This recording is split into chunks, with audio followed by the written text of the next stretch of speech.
Chose promise, chose due, je vais vous présenter un petit enseignement sur le soin de soi du pasteur. Je vous ai promis que j'allais vous parler, tous les serviteurs, tous les pasteurs, comment prendre soin de soi-même.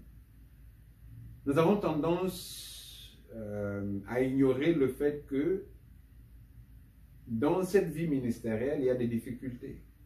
Nous faisons face à plusieurs problèmes. Nous faisons face à plusieurs difficultés, à plusieurs attaques. Mais aussi et surtout, quand nos membres, quand les gens viennent nous parler de leurs problèmes, il y a ce qu'on appelle un transfert qui se produit au niveau psychologique, que nous portons cette douleur, cette peine de nos membres avec nous. Et si nous ne savons pas faire ce qu'il faut pour prendre soin de nous-mêmes, nous n'allons pas durer longtemps, mais nous allons succomber à toutes ces pressions, à toutes ces difficultés. Et donc je prends ce moment, je fais juste cette petite rubrique, c'est juste une leçon. Je veux parler du soin de soi, je veux parler de l'importance d'un pasteur, d'un dirigeant, de prendre soin de soi-même. Dans la vie ministérielle, telle que je vous disais, beaucoup de gens vont partager leurs difficultés avec nous.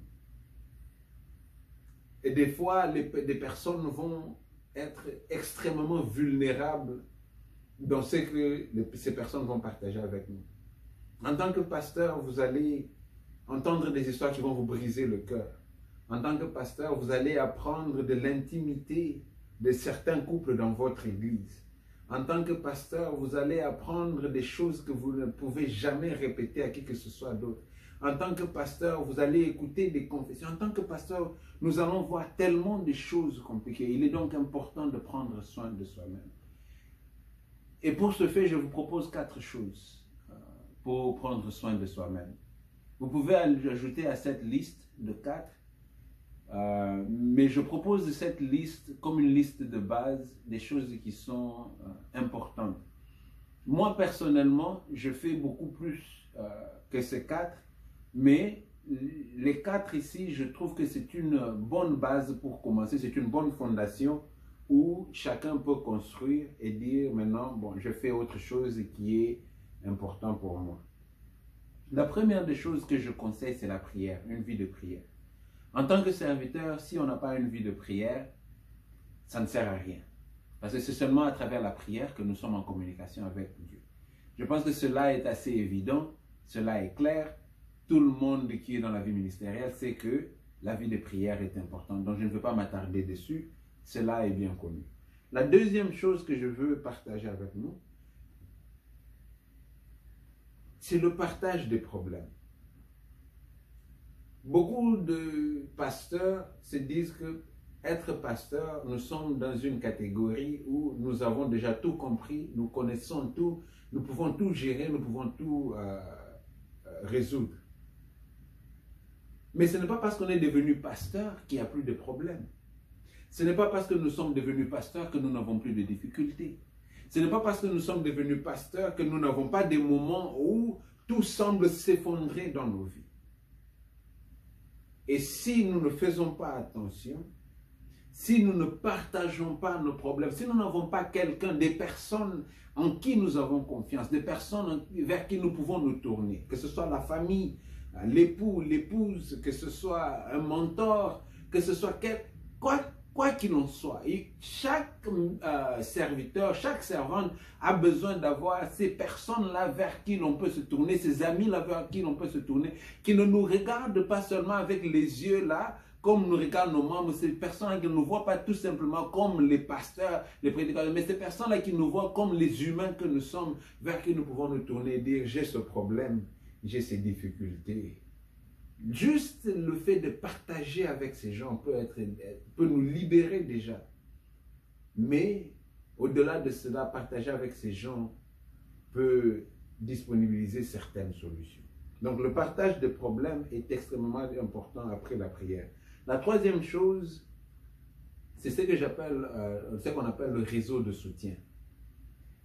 Tout le monde, tout prédicateur, tout pasteur, tout prêtre, tout serviteur, toute servante a besoin d'avoir un réseau de soutien. C'est-à-dire qu'il faut avoir un groupe de gens vers qui tu peux te tourner quand tu as besoin de solutions, quand tu as besoin que quelqu'un t'entende, quand tu as besoin que quelqu'un t'aide à discerner une certaine chose. Il faut avoir un certain groupe de gens vers qui tu peux te tourner, certaines personnes dans ta vie vers qui tu peux te tourner et dire « je n'y arrive pas, je suis en train de traverser des moments difficiles dans mon mariage, je traverse des moments difficiles dans le ministère, je traverse des moments difficiles dans mes études. » Peu importe ce que tu es en train de vivre, Dieu ne nous a pas créé des personnes solitaires. Dieu ne nous a pas créés à vivre des vies solitaires. Nous sommes appelés à vivre en solidarité, en communauté.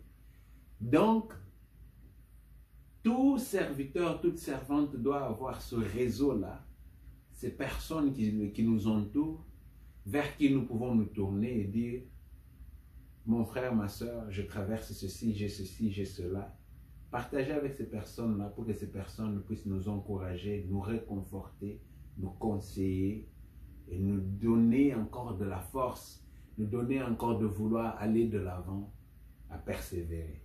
Donc, il faut une vie de prière, il faut partager ses problèmes. Hein. Il ne faut pas dire que parce que je suis pasteur, je peux tout gérer moi-même. Non, il faut avoir la capacité de partager, de se déverser un peu. Mais il faut aussi avoir un réseau de soutien. Des gens vers qui nous pouvons nous tourner quand nous avons aussi des difficultés, quand nous avons aussi des problèmes, des personnes qui peuvent nous conseiller, des personnes qui peuvent nous orienter, des personnes avec qui nous sommes assez humbles pour entendre ce qu'elles ont à nous dire. La quatrième chose que je propose, que je conseille à tout le monde, c'est des vacances. Il ne faut pas croire que travailler à l'église ou bien être dans un ministère, c'est différent d'être dans une autre entreprise. Hein. C'est différent, mais en même temps, ce n'est pas différent. Voilà pourquoi nous avons parlé des finances, de l'administration et tout ça. Également nécessaire, c'est les vacances. Un serviteur, une servante doit prendre un moment de se retirer, d'aller se régénérer, d'aller se restituer, d'aller se reposer. Nous pouvons prendre des retraites de prière, mais nous devons aussi prendre des moments où nous passons des moments ensemble avec la famille, où c'est juste nous avec la famille. Ou c'est juste vous avec les personnes que vous aimez. Ou vous vous déconnectez complètement de ce qui se passe dans le ministère, dans la communauté, dans l'église. Vous partez vous reposer quelque part. C'est important parce que si la tête n'est pas reposée, si vous n'êtes pas bien reposé, alors vous n'avez rien à offrir à votre église, à votre communauté, à votre ministère. Quand la tête est trop saturée, quand la tête est surmenée, Dieu ne sait pas vous communiquer ce qu'il faut parce que vous n'êtes pas présent, vous êtes tout le temps disjoncté, tout le temps perturbé, tout le temps dans des problèmes, dans des difficultés. Il faut donc prendre le moment d'aller se reposer, de sorte à être régénéré, de sorte à être restitué, de sorte à être restauré. Voici les 4 choses que je propose à tous les serviteurs partout. Donc, il faut prendre soin de soi. Et cela, ça se fait à travers la prière, le partage de ses problèmes, à travers un réseau de soutien et à travers les vacances. Et à cela, maintenant, vous pouvez ajouter ce qui vous convient pour voir ce qu'il faut faire pour prendre soin de vous-même. Moi, par exemple, je vous dirais, le football est extrêmement important pour moi. Je dois jouer au football. Et donc, parce que quand je suis sur le terrain de football, tout ce qu'il y avait comme problème, comme difficulté dans ma tête, tout cela reste sur le terrain quand je quitte. Mais bon, cela ne fonctionne que pour moi. Ça ne fonctionne pas, ça ne va pas fonctionner nécessairement pour tout le monde. Donc, tout le monde doit discerner ce qui est important. Discerne comment ton corps fonctionne, comment ta physionomie fonctionne, comment ta psychologie fonctionne, de sorte à ce que tu sois assez ouverte, de sorte que tu sois assez dans un état bien placé, bien assez positionné pour pouvoir venir en aide à la congrégation, venir en aide aux membres de l'Église. Donc, un serviteur doit absolument prendre soin de soi. Et je vous ai proposé 4 choses qui sont fondamentales. Le reste, vous pouvez bâtir et ériger votre propre structure vous-même. J'en termine là. C'était la dernière rubrique par rapport à ce qui est de la formation dans le ministère, dans la formation ministérielle. Donc, je vous ai proposé toutes ces choses. En gros, je vous les ai proposées très brièvement, mais je pense que ça va aider déjà pour commencer. Et donc, comme je disais, s'il y a des questions ou bien il y a d'autres choses que vous voudriez que je puisse répondre ou bien que je puisse commenter davantage sur cela, faites une liste, envoyez-les à The Way, envoyez-les moi personnellement si vous me connaissez, et on verra comment je vais faire d'autres enseignements pour partager avec tout le monde. J'espère que ceci va bénéficier au peuple de Dieu, que ceci va bénéficier au royaume de Dieu et que cela va vous équiper pour faire le travail qui vous a été confié. Que Dieu vous bénisse.